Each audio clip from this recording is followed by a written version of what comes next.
Hi friends, welcome back to Shyamala kitchen. ఈరోజు మినప వడలు ఎలా తయారు చేయాలో చూపిస్తాను.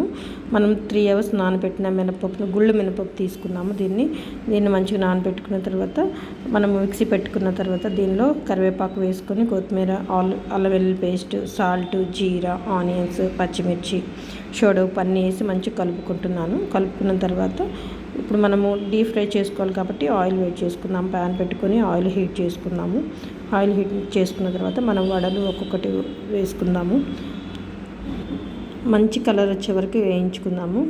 మంచి కలర్, రెడ్ కలర్ వస్తుంది చూడండి. ఇప్పుడు మంచి కరకరలాడే క్రిస్పీగా వస్తాయి అన్నమాట. అన్నీ ఇట్లా ఒక 3-4 వేసుకొని వేయించుకున్న తర్వాత మన వడ రెడీ అవుతుందండి. ఇది మంచి వేగిని ఫ్రై అయినాయి.